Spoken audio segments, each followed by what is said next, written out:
The TNA World Heavyweight Championship. Now, I don't know about you, but the TNA World Heavyweight Championship has been an angle that Impact Wrestling have been doing recently that I've really, really, really enjoyed. It's been, I don't know if it's maybe because it brings back all the memories of TNA back in the day, the Impact Zone, the former people that held that championship, whether it was Sting, Kurt Angle, Mr. Anderson, Jeff Hardy, etc. I've really enjoyed that aspect of Impact Wrestling. And Impact Wrestling, of course, have been teasing with bringing back TNA and embracing the TNA past, the TNA heritage that they have for a very long time. And Impact Wrestling brought back the TNA World Heavyweight Championship right before the world went into shutdown due to the whole pandemic and shut down not only pro wrestling but shut down the world to a great extent. Now, obviously, because of this, plans change. Plans change in professional wrestling all the time, right? That's a given. Plans always change in professional wrestling, regardless if it's Impact Wrestling, All Elite Wrestling, World Wrestling Entertainment, New Japan Pro Wrestling, whatever. Plans change in professional wrestling. That's part of the beauty about professional wrestling, right? Is because wherever you start in a storyline might not be necessarily where you end up in it. And the nice thing about professional wrestling is, whilst there is a start and a finish to stories that they try and tell, things can change in the interim and you can go in a complete different direction. If what you're doing isn't working, you can go in a completely different direction. Or, like in the case with this, in the TNA World Heavyweight Championship, if something drastic happens, you can change plans on the fly. That's the great thing about professional wrestling. So, the TNA World Heavyweight Championship storyline by Impact Wrestling had a certain direction, and plans changed because of the pandemic. Now, it appears, and we've spoken about this at length on the channel, it appears that Moose, the current TNA World Heavyweight Champion, the real World Champion, could be soon to battle EC3 in the future. EC3, of course, his music did play recently during an Impact Wrestling broadcast in places of Moose, is easy for me to say, Moose's music, when Moose won a match recently on Impact Wrestling. This was noticed by Moose. He's been doing promos about EC3 on social media. There's been a lot of hype and a lot of speculation that we're going to see EC3 this Saturday, making his return to the company at Slammiversary on July 18th. We'll have to see what happens next, but that whole potential plan when it comes to Moose and the TNA World Heavyweight Championship and an EC3 and all of that, that wasn't the plan at all in the future. Now, recently, Moose did an interview to Wrestling with Sports, and Moose revealed that Impact Wrestling's initial plans for the TNA World Heavyweight Championship's return, they were supposed to lead to a big show at WrestleMania weekend. The match, the event that we're all referencing here is the TNA There's No Place Like Home event. That's the one we've spoken about quite at length here on the channel.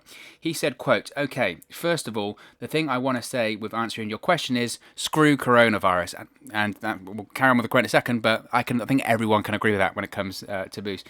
He said, quote, "Yeah, because the whole thing was supposed to, we actually had to change the storyline a bit, actually a lot, because the initial storyline was we were supposed to have the Mania show, WrestleMania was in Tampa this year, and we were going to have a big show that weekend called There's No Place Like Home," which of course is the TNA event, the TNA throwback event, and Moose continues, and it was supposed to be a TNA featured show, and the main event of that show was supposed to be a King of the Mountain match, and they were going to announce on the day of the show on social media that now the King of the Mountain match will be for the TNA World Heavyweight Championship, and I was supposed to win it. But then coronavirus happened and everything got shut down and everything got cancelled and that show got cancelled. So the idea was, how do you still introduce the TNA Heavyweight Championship now that we don't have any shows before our next pay-per-view, which was Rebellion? So they came up with the idea, and I'm going to have to, the language gets a bit messy here. You're an effing a-hole, you're a bad guy, you're a heel, how about you just bring up the title and claim it?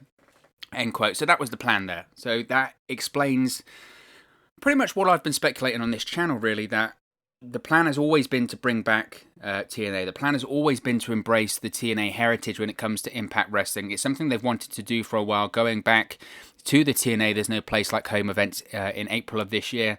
Names are already announced for the event, and it was going to be a complete throwback event. They were going to have not even the old TNA logo, they were going to have the very first TNA logo back at that event. And as he mentioned, they were going to have a King of the Mountain match, which is a staple of an old school TNA style match. Jeff Jarrett, obviously the King of the Mountain. It's the reverse ladder match concept. If you've never seen it before, you have to, as far as if I recall correctly, the way to win the match, you have to get a pinfall, and then the person you pin goes into the penalty box. Once you've gained a pinfall, you can then ask the referee for the championship, and the way to win is to climb the ladder and hook the championship onto the top of the ladder, thus becoming the King of the Mountain. It's the reverse ladder match. I've always enjoyed the King of the Mountain matches. I think they've always been a lot of fun, and ironically, I don't think we're going to see one at Slammiversary this year, unfortunately, but they were a staple of Slammiversary events in early TNA history. Every year at Slammiversary, it was we have the King of the Mountain match, which, again, some people aren't massive fans of the reverse ladder match concept. I've always been a huge fan of it. I've always thought it was very, very fun, different, a little bit convoluted when it comes to the pinfalls and the penalty box, and you're in the penalty box for a couple of minutes, etc. That was a bit, I don't know, and it's difficult, I suppose, to keep your eye on what necessarily is happening. When did they get the pinfall? When did they qualify to put the championship at the top of the ladder? It's a bit confusing at that, but I was always a big fan of the King of the Mountain matches, and I don't think we've seen the last of them when it comes to Impact Wrestling. I do believe they'll do them in the future. Likewise, I do think they'll have at some point the TNA There's No Place Like Home event in the future. They will do it. We knew and we have heard some of the plans and some of the names that were announced for the show. Names included Chris Sabin. We made a video on this the other day. Alex Shelley revealed that during that show, Chris Sabin was due to have a reunion with Alex Shelley and bring back the Motor City Machine Guns, former TNA World Tag Team Champions. Still time for them to come back to the company as well. I've speculated that I think it is likely that we will see the Motor City Machine Guns at some point back in Impact Wrestling in the near future as well. Chris Sabin is on his way back to the ring. He had an ACL tear back in January. He tweeted out in May that it's possible that he could be returning to an Impact Wrestling ring soon. Easy for me to say. And that was only a couple of months ago, so who knows? He maybe even will have a Chris Sabin appearance at Slammiversary. We do have a tag team open challenge by the Rascals, while people are speculating that it's going to be Zack Ryder and Kurt Hawkins or Gallows and Anderson that responds to the challenge. Why not the Motor City Machine Guns, right? That would certainly be a blast from the past. And while it's called Slammiversary, it's the anniversary of Impact Wrestling. We also have the TNA World Heavyweight Championship on the show. Why not top it off and bring back the Motor City Machine Guns to respond to that challenge? So that's a lot of fun as well. So going back to the TNA World Heavyweight Championship and going back to Moose, of course, this Saturday at Slammiversary, Moose does defend the TNA World Heavyweight Championship against Tommy Dreamer. And I believe they're calling it, an old school rules match or something like that? It's a no disqualification match. I won't go too in-depth on my thoughts on the match because I did that in the Slammiversary preview and predictions. You can check that out. The link will be in the description box below. It also will put a card up on the video as well. I do think it's a missed opportunity when it comes to Impact Wrestling. I do think I would have preferred it to be an open challenge to maybe a former TNA World Heavyweight Champion or a former TNA Original. I think that would have been a lot of fun. We know that former TNA World Heavyweight Champions are coming back to the company and former TNA Originals are coming back to the company. I think that could have been maybe an EC3 could answer that challenge, but EC3 obviously could potentially be in the main event for the Impact World Championship in that Fatal 4-Way match as the mystery competitor. And we also know that TNA Originals, like an Eric Young, Super Eric, whatever, is returning to the company also and is likely to be returning to the company also. So I think it was a missed opportunity for Impact Wrestling when it comes to the TNA World Heavyweight Championship match at Slammiversary. That's no slight on Tommy Dreamer either. I just think that it could have been done a bit more exciting. I would be absolutely floored if Tommy Dreamer wins at Slammiversary. I don't think he should. I think Moose should and will defeat him rather convincingly. And I'm just not sure if Tommy Dreamer competing in 2020 on a big stage like that really does it for me. I think it could have been a bigger match and a bigger spectacle, but it is what it is when it comes to that match at Slammiversary. I'm not going to complain too much about it. I think Moose will retain, and I do think he'll eventually feud with EC3 as the seeds are look to have been planted so far on Impact Wrestling when it comes to the promos that Moose has done on EC3 on social media, when it comes to EC3's music playing on Impact Wrestling, when it comes to all of that, when it comes to Moose calling himself the real world champion. EC3 comes back, maybe in the Fatal 4-Way, wins the Impact World Championship, and then you truly do find out who the real world champion is, right? You have Moose versus EC3. That story there it seems pretty obvious to me, and it seems like the direction that they're going in. But in the interim, I suppose, the question has to be, who else? Who else could face Moose for the TNA World Heavyweight Championship post Tommy Dreamer at Slammiversary? He's still the self-appointed TNA champion, and I know that they're Impact Wrestling, they've been kind of, I don't want to say treating it like a joke because that's probably not right. They have been playing a bit like Tommy Dreamer's been playing up for comedy. I think that's the best way to put it. Recently on Impact Wrestling, I spoke to the TNA World Heavyweight Championship Executive Committee, and I spoke to TNA officials, and it's kind of like, dude, it's a cool storyline. I really like it. I enjoyed them embracing their past. For me, you've probably heard it in the videos that I make on Impact Wrestling. I slip back and forth between calling it Impact Wrestling and TNA a million times. That's what I do because I was such a big fan of TNA Wrestling back in the day. Regardless of what people said and what people think about the bounce checks, the chaos backstage, the Vince Russos, the Bruce Pritchards, the Dixie Carters, Eric Bischoff, Hulk Hogan, all of that stuff, yeah, that's a given. It's well documented. It's out there.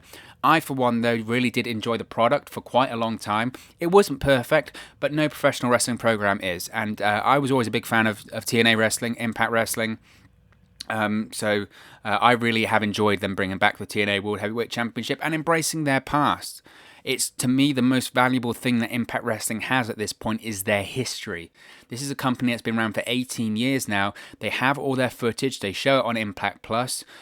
It just makes sense, doesn't it? It just makes sense for them to leverage and utilize their most valuable asset. If anyone ever wanted to buy Impact Wrestling, which they won't now because Anthem owns them and Anthem are a very wealthy company, but if anyone, back in the day, if WWE wanted to buy Impact Wrestling, the reason they would want to buy Impact Wrestling is not for the rings, not for the talent, but for their tape library, because they have 18 years worth of content and a lot of special moments and matches in there. The last match of Randy Savage, the last match of Hulk Hogan, one of the last matches of Ric Flair, all of that. They've had those matches and those moments that you can't see anywhere else apart from TNA and Impact Wrestling. So I'm a big fan of Impact Wrestling embracing their past like that. I would like to see going forward, though, moving back to Moose and the TNA World Heavyweight Championship, as long as they keep it going, I would like there to be, I don't know, almost a little bit of a stipulation or conditions as to how you can compete for the TNA World Heavyweight Championship. Either being you have to be a former TNA World Heavyweight Champion, or you have to be a former TNA Original.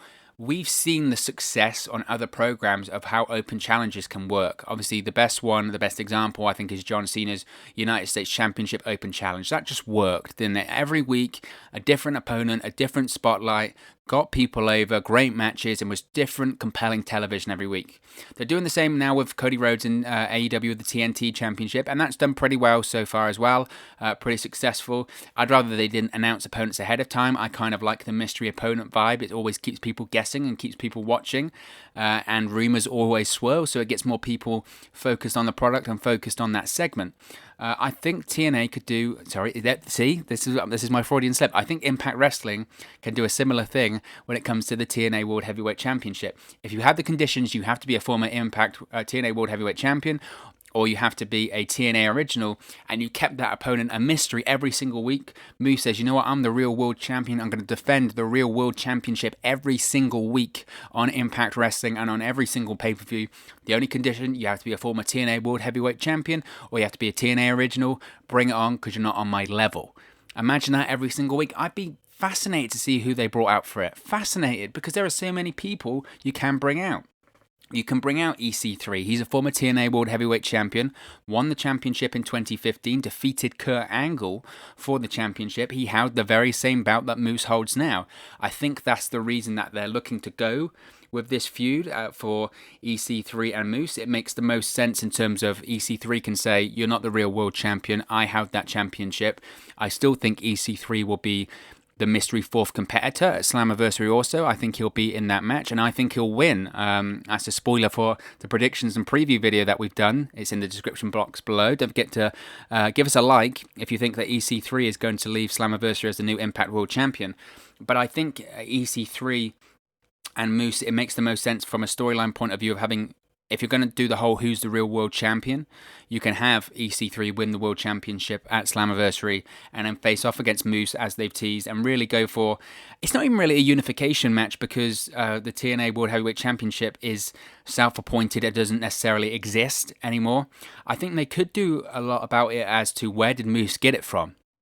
Obviously, it made a lot of sense. Moose touched on it in that interview there. It made a lot of sense to have the TNA World Heavyweight Championship at the TNA There's No Place Like Home event, because it was a throwback event. They were competing in a traditional TNA match, in the King of the Mountain ladder match, and they were competing for the TNA Heavyweight Championship, a TNA prize. It was a TNA-centric show. But now with him just sort of coming out and just saying, I am the TNA Heavyweight Champion, I am the real world champion, that's great. But I think there's more they can do. I think they can start to play up almost maybe a bit of a conspiracy type storyline, right? They can say, where did Moose find that? Where did you even find the TNA World Heavyweight Championship? That's when you can start to get really interesting. That's when you can start to bring in some of maybe Scott D'Amore, right? He was a former TNA executive back in the day.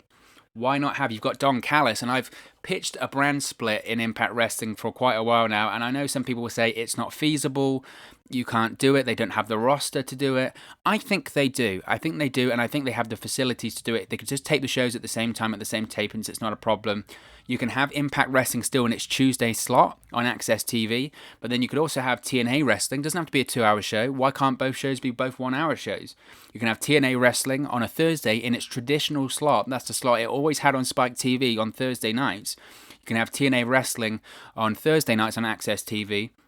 You can have Don Callis is the executive for Impact Wrestling, because he's only known Impact Wrestling when he's come in. But you can have Scott D'Amore as the executive for TNA Wrestling, considering he was in the original TNA Wrestling. You can have Moose as the TNA World Heavyweight Champion on a Thursday on TNA Wrestling or TNA Impact. And on Impact Wrestling on a Tuesday, you can have EC3 as the Impact World Champion. There is so much that they can do, and you can maybe have champions go between both shows. You don't have to have, you can have a world champion for each show, but the knockout champion, they can go on both. The tag team champions, they can go on both. I think it would be a really fascinating thing for them to do, and I would watch. I would absolutely watch. I think it'd be a really interesting thing for them to do. Going back to, though, with Moose and the TNA World Heavyweight Championship, so I mentioned if they had the condition about maybe being a TNA original or previously holding a TNA World Heavyweight Championship, that would possibly lend for a future feud against Eric Young. Of course, Eric Young is a former TNA World Heavyweight Champion in his own right, but he's also a TNA original, pretty much. Now, I know he wasn't on the first TNA show, but his history is TNA. He is up there with Abyss in terms of people that were there for a long time, did everything in TNA. And whilst it looks like Super Eric, Eric Young's alter ego in Impact Wrestling, is going to be returning as opposed to Eric Young, I think we're going to have possibly a Blue Blazers scenario here, whereby we're going to have Super Eric, and that was the initial storyline. You got to remember that back in the day with Super Eric. Whereby you have Super Eric return, and then later on we're going to have Eric Young return, and then we're going to have people going, we know you're Super Eric. He's going to deny it. I'm not Super Eric. And they might even do it whereby Eric Young and Super Eric appear side by side, or someone else dresses up as Super Eric to make people think, oh, maybe Eric Young isn't Super Eric.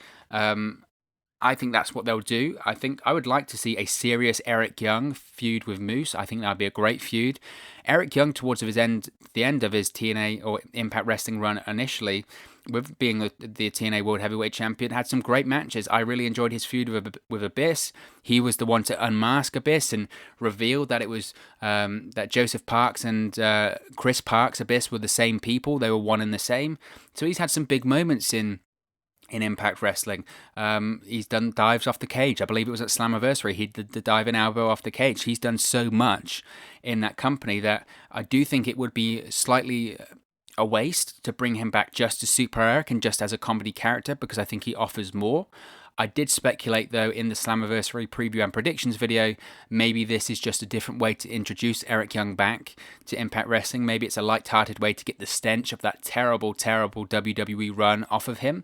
The NXT run was great, but the WWE run was, I mean, it never got started, did it? I mean, when they got drafted to SmackDown Sanity, did they even make one full appearance? I don't know, maybe one or two, but it wasn't good. It wasn't good. So maybe bringing him back as Super Eric in that comedic role gets the stench off of that terrible WWE run. We'll have to wait and see on that one. But I would like to see an Eric Young, serious Eric Young, feud with Moose in the future for the TNA World Heavyweight Championship. I think that would be a lot of fun. As I mentioned, this Saturday, Tommy Dreamer is challenging Moose for the TNA World Heavyweight Championship. I don't expect Tommy Dreamer to win that one. But also, if you think back to former TNA World Heavyweight Champions that could potentially challenge Moose, then you have to factor in Chris Sabin. Chris Sabin, of course, is a former TNA World Heavyweight Champion. He defeated Bully Ray for the championship in 2013. We know, as I touched on earlier in the video, it's likely he's with TNA at the moment. Now, before I actually go on about him being in the ring, he is with TNA at the moment. He has been recently working with in a producer role backstage. I don't know if he was doing that at the most recent set of tapings, but as of January and March, that's exactly what he was doing. His contract with Ring of Honor previously expired in January, which is the same time in which he tore his ACL at a Ring of Honor TV tapings in a 6-way match. But as I mentioned earlier in the video, the knee is recovering. At the time, I believe the report stated in January or March that he had opted not to have surgery at this time or had yet to have surgery at this time. I don't know if he's subsequently since had that. As I mentioned the other day, this is a strange thing when it comes to professional wrestling. You can almost work through any injury, and they will work through any injury. ACL tears in any other form of combat sports get you out for 6 months, 9 months, maybe even longer. In wrestling, for some reason, they think they can work through them. They'll rehab it to how, strap it up, wear a knee brace, and they'll work. We've seen so many people do that for a long time. Tears in the ACLs. Jeff Hardy is a great recent example of it. He tore his knee up, tore his ACL. I believe it was when he was in Impact Wrestling. Rehabbed it, didn't get surgery on it. I believe it was at the same time he broke his leg, and that was that dirt bike accident.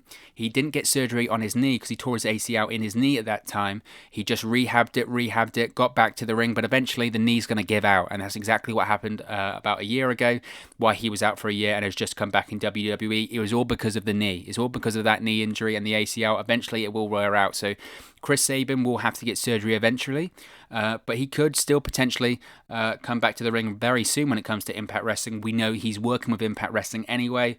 He'd be another fun feud to have Moose face for the TNA World Heavyweight Championship. Former TNA World Heavyweight Champion, they could certainly do that. Another former TNA World Heavyweight Champion is Bully Ray. We know that Bully Ray at the moment is out of contract. He's a free agent. His contract just expired with Ring of Honor. They haven't offered him a new one because they're not offering contracts at the moment. But we don't know the interest as to Bully Ray returning to Impact Wrestling. It didn't end on the best of terms there. This was in 2015, I believe. This is the dying days of the Dixie Carter regime. Well, actually, that's not true at all, is it? The dying days of the Dixie Carter regime is like 2017, but it was starting to get bad at that point. This is when they went to Destination America, and just right after Spike has said they didn't want to renew them anymore. You had the Vince Russo incidents there as well. It was a bad time. You heard about the money problems. He came back as the general manager of Impact Wrestling and then was gone a week later because of the state of the company, and has subsequently been quite vocal about how bad it was. But regardless, Bully Ray had his greatest single success of his career in becoming the TNA World Heavyweight Champion during his time with Impact Wrestling. We also know that Aces and Eights are going to be coming back to Impact Wrestling soon.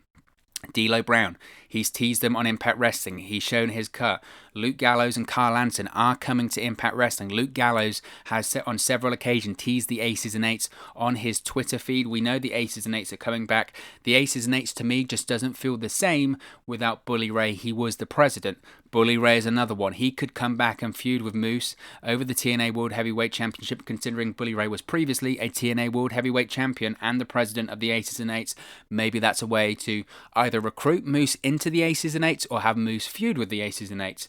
And speaking of Aces and Eights, what about Mr. Anderson? He's also a former 2-time TNA World Heavyweight Champion. He was announced for that very same TNA There's No Place Like Home event that Moose was speaking about, as he was part of the Aces and Eights for that event with D'Lo Brown. Of course, the event didn't happen, but it doesn't mean that Mr. Anderson could not return in the near future. The last thing that we were aware of, he was with NWA. He was appearing on Power. He was meant to appear at the Hard Times pay-per-view, did not due to injury, but was scheduled for this April event, so it would appear that the injury has healed up. We don't know his status with NWA at the moment. NWA is in a series of flux due to the speaking out allegations and the resignation of Dave Lagana, the vice president of the company. They're not uploading new episodes of NWA Power. They're not uploading any content to the company's YouTube channel as of right now, which would maybe free up Ken Anderson to return to Impact Wrestling, perhaps to feud with a Moose over the TNA World Heavyweight Championship, or be back as a member of the Aces and Eights. Same goes for James Storm. James Storm was with the NWA, was the former national heavyweight champion. We don't know the state of NWA at the moment. James Storm is synonymous with TNA and Impact Wrestling. Former World Tag Team Champion, former NWA World Tag Team Champion, member of Beer Money, member of America's Most Wanted. You name it, he's done it in Impact Wrestling, and also a former TNA World Heavyweight Champion in his own right. Perhaps if things are going bad in the NWA, perhaps James Storm could come back and face Moose for the TNA World Heavyweight Championship. And finally, what about someone who actually has held that version of the TNA World Heavyweight Championship? He held that bout in Impact Wrestling. He is in the main event of Slammiversary on Saturday. I'm not talking about EC3, I'm talking about Eddie Edwards. Eddie Edwards shocked the world when he became the TNA World Heavyweight Champion back on Impact Wrestling, when was it, 2017, 2016 time? And he hasn't held the championship. He's spoken about getting back to that point. He's even spoken recently on Impact Wrestling. They showed footage of him winning the championship and saying, I want to get back to that point. I reached my mountain top at that point, but I need to get back there. Why not have Eddie Edwards, if he's unsuccessful on Saturday for the Impact World Championship, which I think will be the case. I think EC3 is going to win that match. Or whoever the mystery fourth competitor is. I think that Eddie Edwards facing Moose would be a perfect fit. You know, he's held that championship.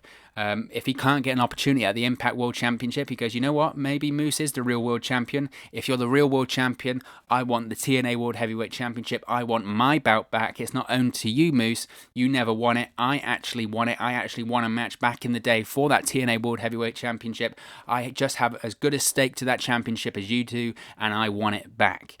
I think that'd be a really fun way to have Eddie Edwards do something meaningful, have him competing on a high level, because that's where he should be. I think he's a tremendous, tremendous worker.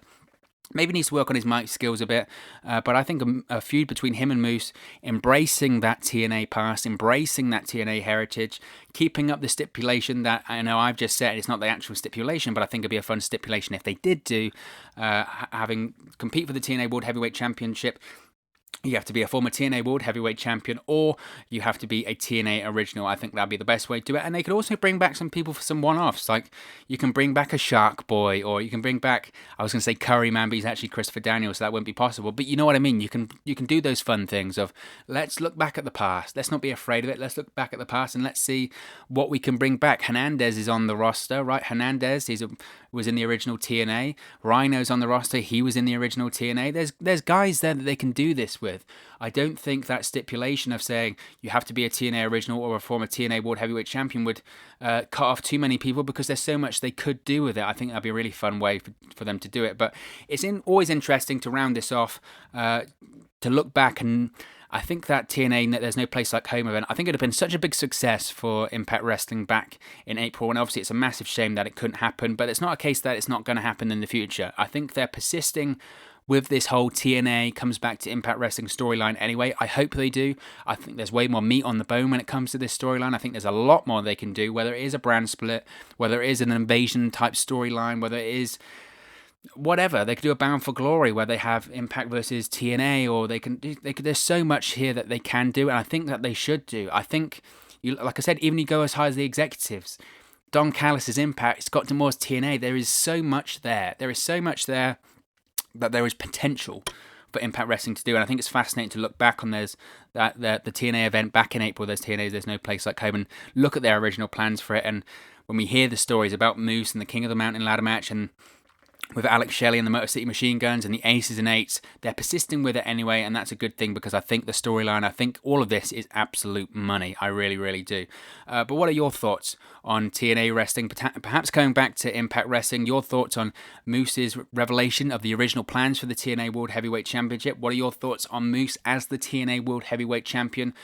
Do you think he should keep the championship going forward? Who else would you like to see face him for the TNA World Heavyweight Championship going forward? What do you think of the plans for the TNA World Heavyweight Championship and Moose? Let me know your thoughts in the comments section below. I'll be sure to try and respond to all of your comments down there. I really enjoy interacting with all of you. Be sure to like, share, and subscribe to Wrestle News 365. You can do that by clicking the bottom right hand corner of the screen right now, or if you wait a few seconds, there'll be a subscription button and another video for you to watch at the end of this video. We're on our way to 500 subscribers, on that long road to 1,000. Once we get to 1,000 subscribers, we'll be doing live watch-alongs, live streams of everything, and just having a lot of fun. That's what we like like to do on this channel. We like to talk about wrestling. We like to share opinions, embrace people's opinions. No opinion is wrong, no opinion is right. It's just opinions, and that's what I love about professional wrestling. I love talking about it, and I love sharing opinions, and I really like interacting with all of you guys on this channel, so it's great. So the more subscribers we get, the more we can do that in the future. That's something I'm really looking forward to. The plan as of now is to do a watch along as well of Slammiversary on Saturday, so be sure to come along and check us out for that. Also, you can follow us on all of our social media platforms. There on the screen right now. It's at 365Wrestle on Twitter and at WrestleNews365 on Facebook and Instagram. If you also want to support the channel, you can buy merch from our merch store. That's also in the description box as well. Thank you very much for watching, listening, streaming, or however you come across this video today, and I'll speak for you again very, very soon. Hey guys, thank you for watching, listening, streaming, or however you come across this video today. Be sure to click on the video on the right there to watch our next video, or click the bottom there to subscribe, or the bottom right hand corner. Thank you very much, and I'll speak to you again very soon.